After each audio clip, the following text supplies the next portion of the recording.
So what we've been talking about the last handful of weeks has been, well, let's cycle back. Actually, you tell me what we've been talking about the last couple of weeks. Church going to sleep. What else? How they went to sleep. What else? The signs of the end times. Okay, who else got an answer? Well, we're supposed to eventually hear about how to wake up. Yep.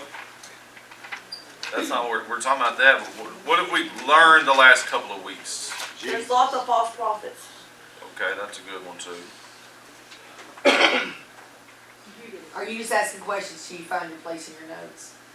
They teach you that in ministry school. 15 years. Joey said 50 years. 50 years. Yeah. What's it? Oh, okay. Yeah. All right. Well, I'm glad a few of you are paying attention. So, where we all left off last week specifically is we were talking about, the weeks previous to that, we were talking about how could the church be absent during a time like this? Excuse me, ma'am. I will There's separate. two of I'm them. not used to Amber sitting on my seat, on my robe, so she's distracted. Oh my gosh. We've talked about how can the church be absent when the signs are so clearly driving the bus, Yeah. driving the bus. I can't wait for you to teach next Sunday. I'm gonna play on my phone during your class. You what? I'm gonna get caught up on the news and play on my phone during your class. First of all, I don't do that. But second of all, you do just sit over there kind of concrete unless I look at you and put you on pressure on you. I'm absorbing everything. You and Brady sit there and talk. Yeah. Carry on. That's not true. I got double bus duty today. Yeah, you do. So, we've learned about how if we stop and look, the signs of the end times are playing out right before our eyes. Interestingly enough, Yes. since the beginning of this lesson, which I guess this is the fourth week of this, there's been several more instances of pestilence. Yes. There are now 2 additional countries at war. There are other people beginning to, we'll call it a rumor until further notice, that they're going to get involved in the war. And so these are all Bible verses that we went over the last few weeks. And so the question for the first couple of weeks was, how in the world can the church sit silent? Why are they absent? And where are they at? If we believe the word is true, and most of us, I would say all of us, you didn't hear these verses that I read for the first time when I read them in the initial part of this class. We've all heard these things before. But if we believe the word is true, how do we know things like that, see things like that on the TV, read things like that in the news, and then again, just look at the last couple of weeks of things that are kind of started to begin to come to the surface, and not get a little more urgent about the work that we're supposed to be doing in the kingdom. That's where this class started. And then we went into how do you fall asleep? Of all the times that the church could have went to sleep in history, why are they going to sleep now? And so we pushed that into when you get used to what you fell in love with, it becomes old to you. It's not exciting anymore. We related that to jobs and marriages and friendships and really relationships of any kind.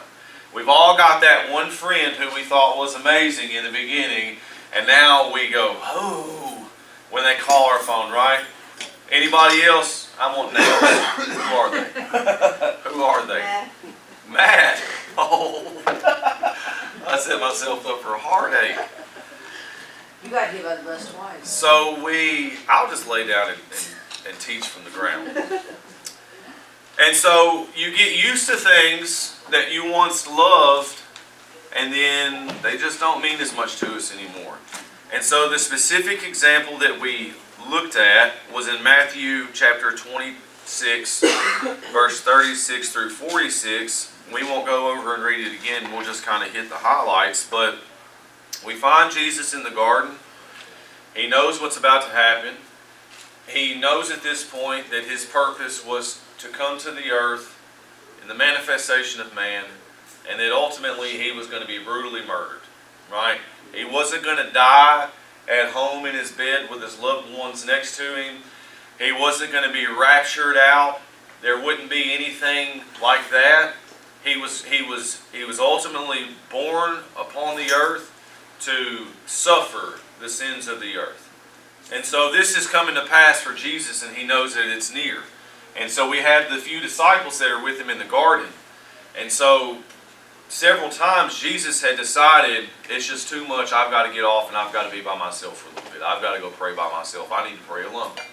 And so we see Jesus not really retreat, but just kind of pull off to go pray by himself. That's important. Jesus is teaching us something in this moment.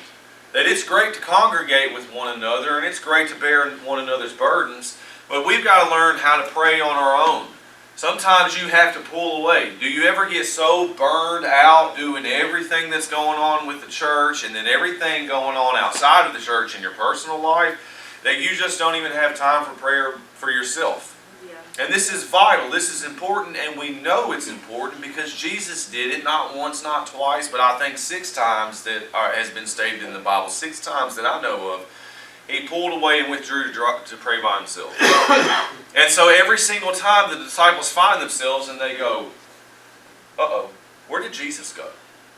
They didn't want to stand on their own. They couldn't stand to be away from him because they loved him so much. He was the purpose behind every single breath that they took and every single step that they took. So Jesus would withdraw to pray by himself, and the disciples couldn't stand to be away from him. And so they would be sneaking around trying to figure out where he was at and what he was doing. Right? When he's taking steps to withdraw by himself, you know when someone's trying to get away from you, right? I hope all of us do, because some people don't. But you know when someone's trying to withdraw. There's certain body language that, here's the first guess. They quietly make an exit. So Jesus quietly makes an exit. It's obvious that he's going to go pray by himself, and the disciples just can't let him have that. They're sneaking into prayer meetings that they weren't invited to. Okay, so then we get into Matthew chapter 26, and Jesus knows that the hour is drawing near where he's going to be murdered. Right?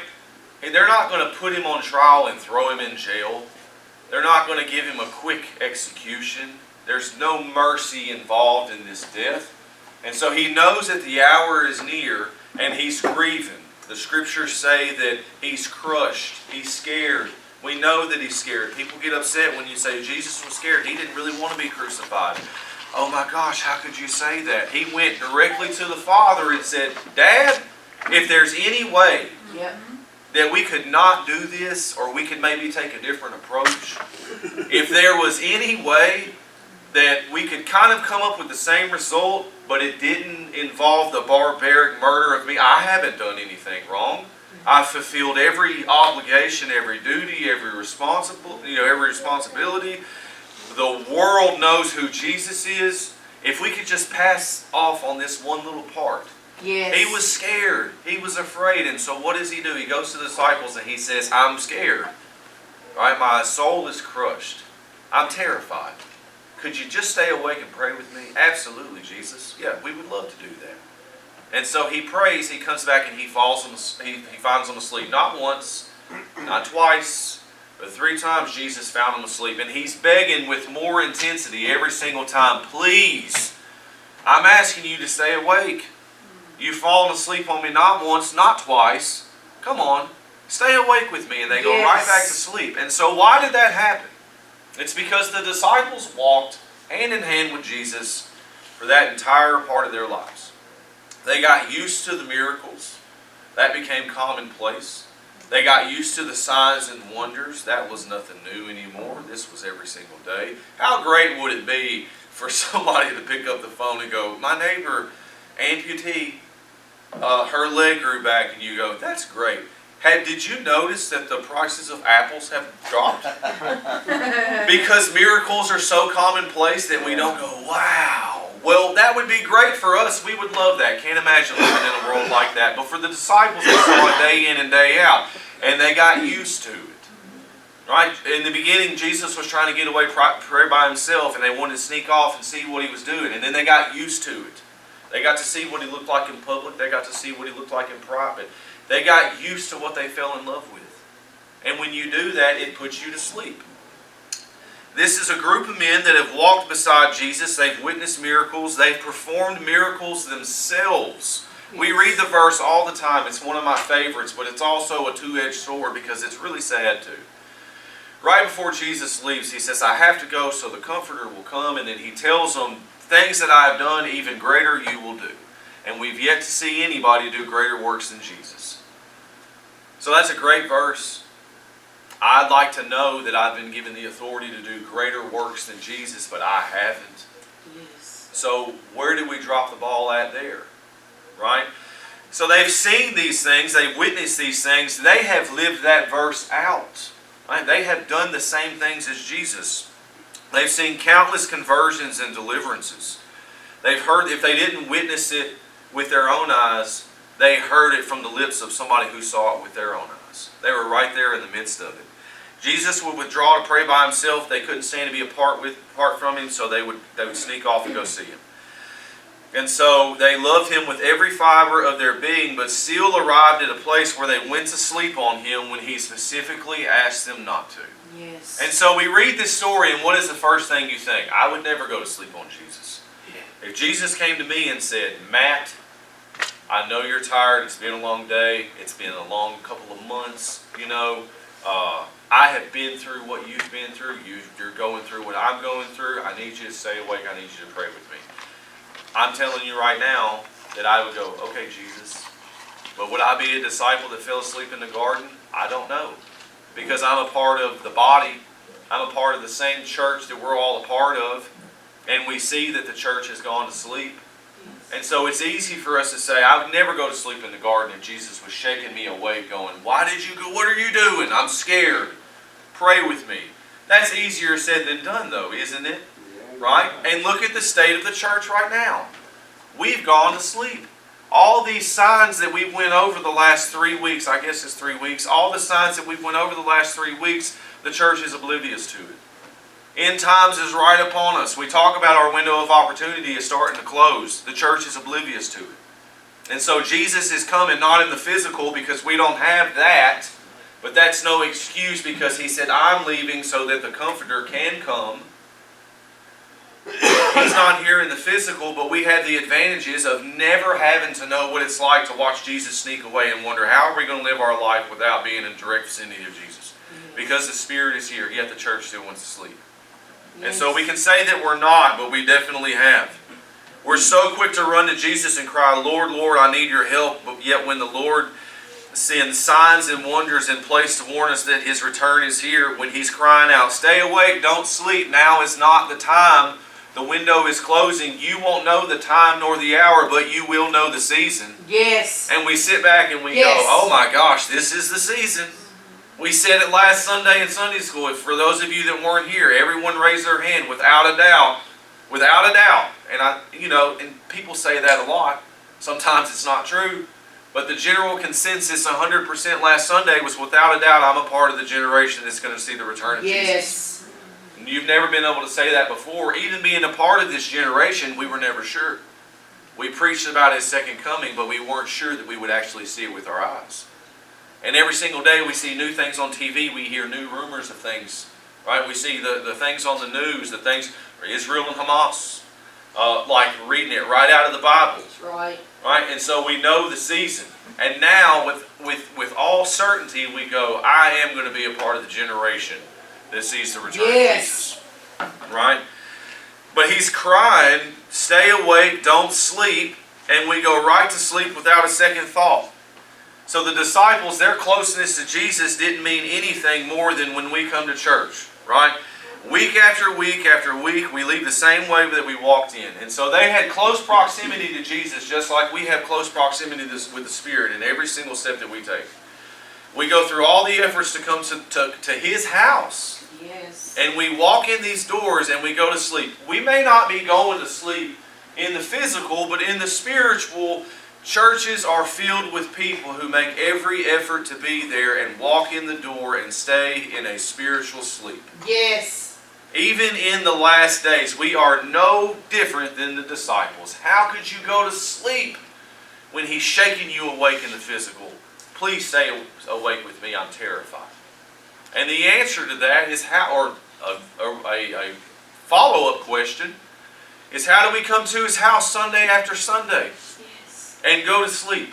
It's the same exact thing. It plagued the disciples, and now it's plaguing us. Yes. The closeness is an advantage, but our heart is what makes the difference. You can come to church, and if you're just coming because this is what we do on Sundays, or if I don't go in today, there's a gap that has to be filled.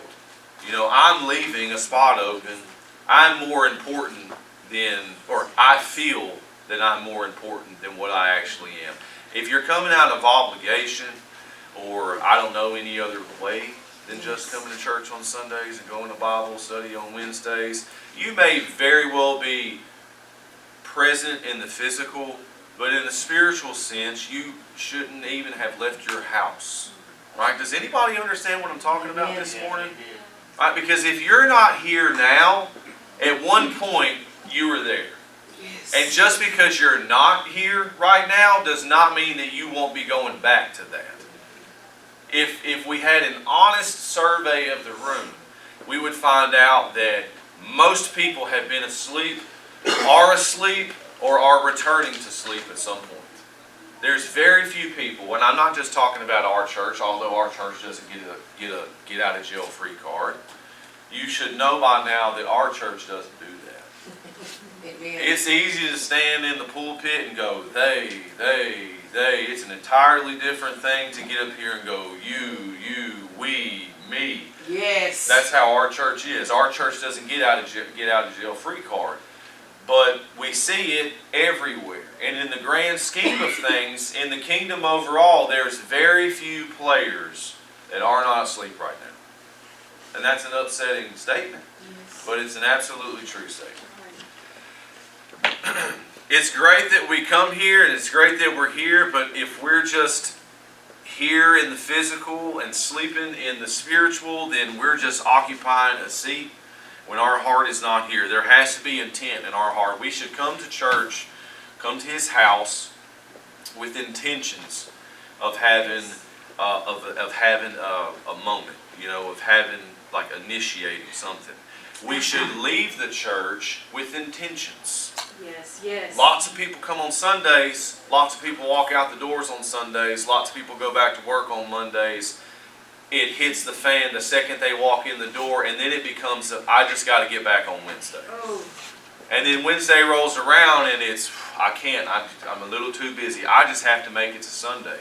Yeah. And at some point, our walk has to be more about making it from Sunday to Wednesday to Sunday. And there's got to be intention and motivation in the steps that we're taking in and outside of the church. Yes. Did you put your hand up? Cheryl, he's ready. Did you change your mind? No. I was going to say that you mentioned about occupying the seat, and I remember, I don't remember exactly when, but it seemed like it was when we were maybe pastoring in Crawfordsville. And either Pastor Brad or I said something about, just along the lines that you said, and that was a lot of years ago when we were saying that. And we had, about occupying a seat, you're just here to occupy a seat. And we had people that got upset with us for that comment and was like mad at us for it. And I thought, you're the exact people that we're talking about.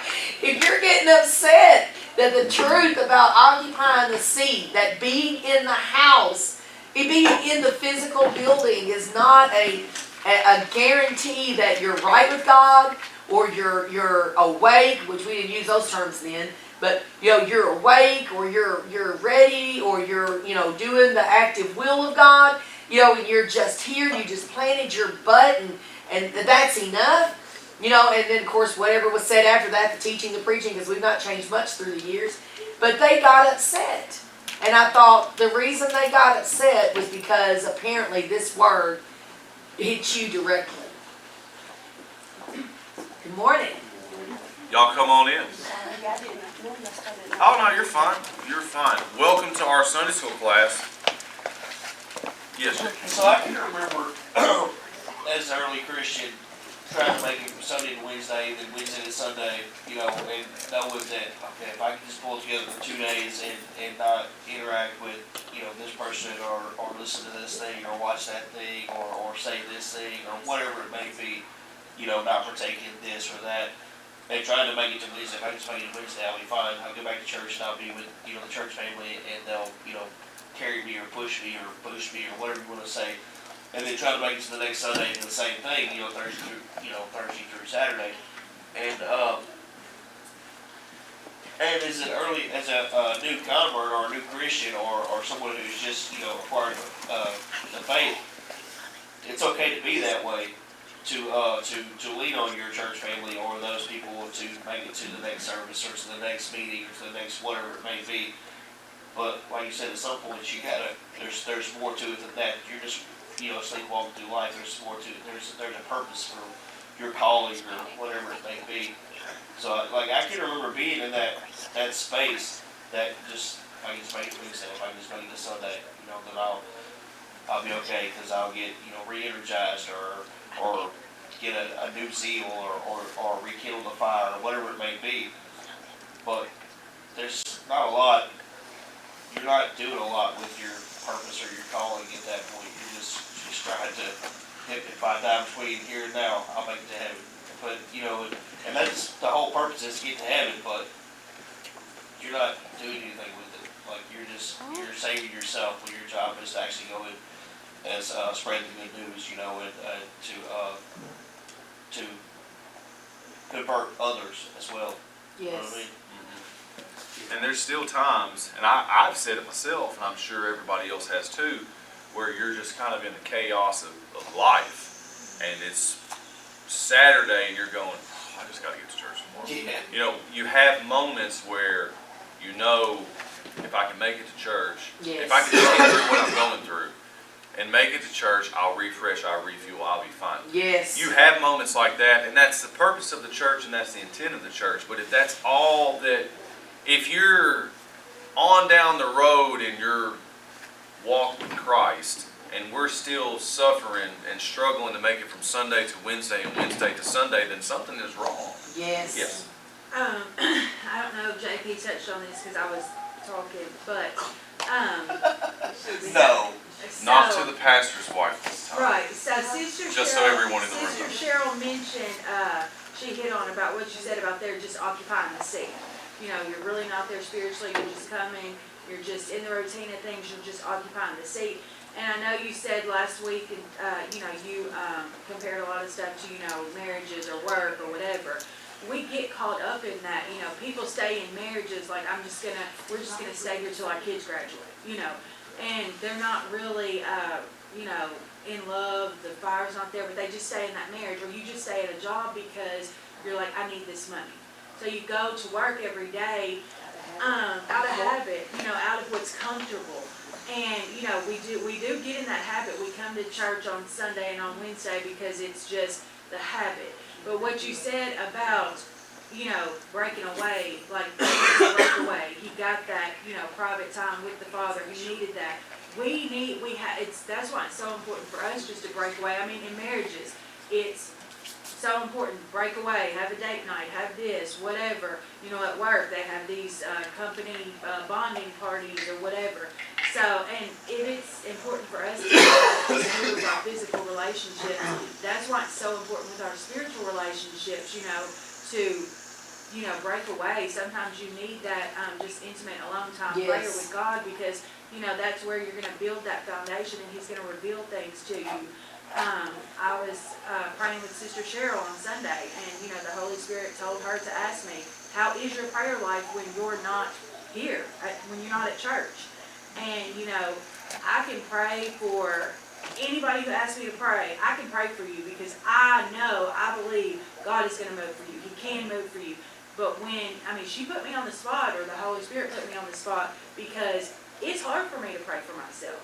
Sometimes it's hard for me to pray when I'm not around you. I'm going to be honest. Yes. You know, it is. It's hard. But when we pray, and, you know, prophetically the Holy Spirit told her to tell me, when I pray, that's when God opens up the prophetic to me.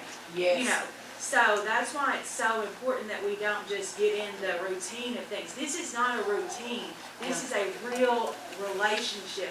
This is our, you know, it's our livelihood. Yes. It's, you know, when you're married to somebody, you love those people, that's your livelihood. You know, going out on dates, being together, that's your livelihood, because the fire will go out quickly. And that's the same thing with, you know, our relationship with Jesus. Yes, yes. And nothing thrives in a place of habit or complacency. No.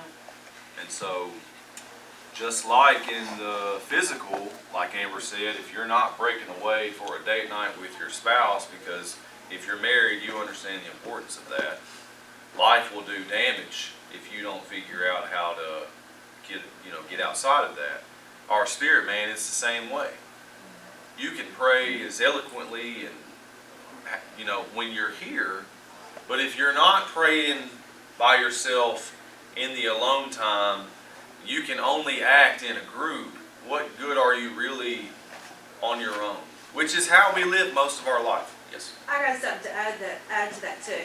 And that's why Christians, or people who call themselves Christians, we're in the end times, and we don't miss the signs. We see the signs. Yes. But we're not sensitive to those signs because we're not in that place where we need to be.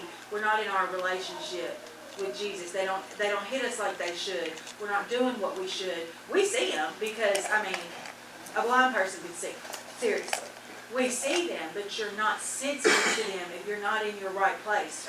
You see your spouse slipping away, but if you're not where you need to be, you're not going to do anything about it. You're going to let it slip away.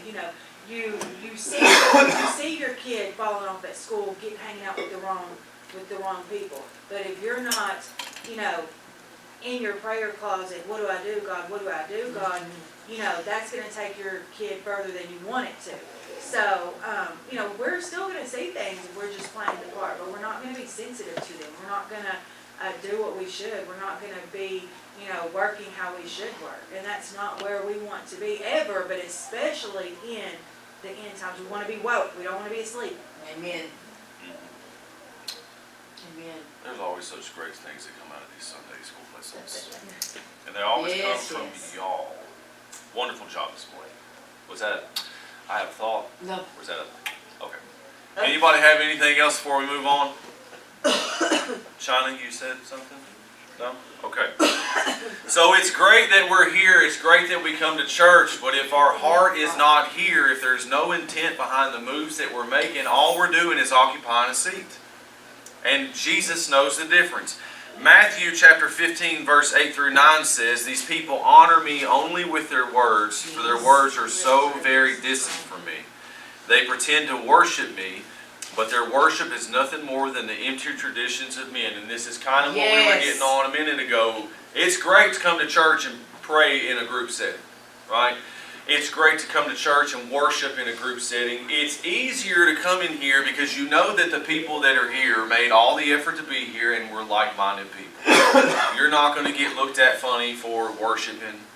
You won't get looked at funny for dancing or running. You're not going to get looked at funny if somebody looks over and 1 minute you're standing and the next minute you're laying on your face or laying on your back.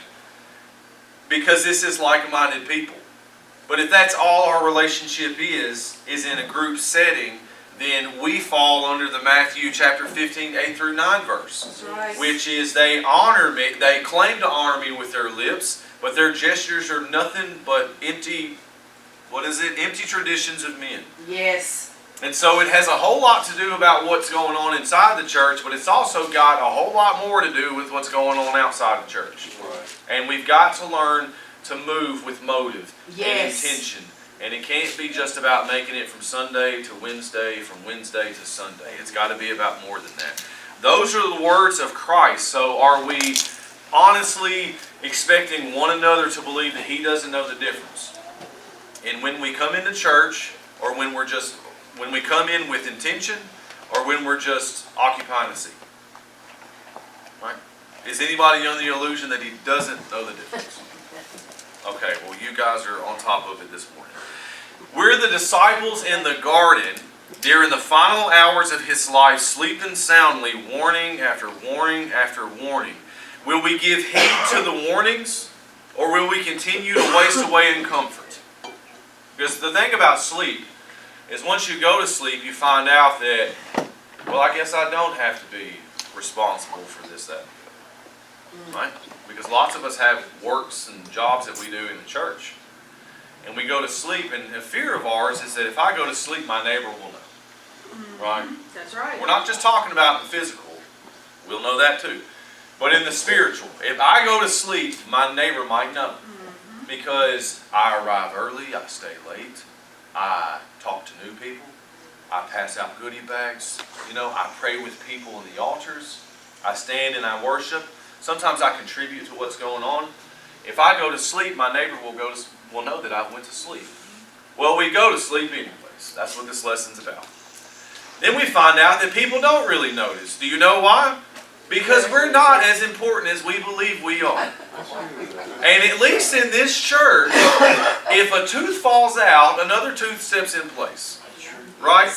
And so we go to sleep and we find out, okay, all right. Nobody asked why I wasn't there Wednesday. Nobody asked why I didn't say something today. No one called me out and said, I can't help but notice that you didn't pray with people on the altar. Or I can't help but notice that your worship really wasn't exuberant like it usually is. And so we've gone to sleep and now we're getting comfortable. Because we found out that we're allowed to. And that people didn't notice like we were afraid that they would notice. So do we give heed to the warnings that we see in the news, on the television, playing out of scriptures, or do we just waste away in our comfort because we've realized that I can fall asleep and I can get away with it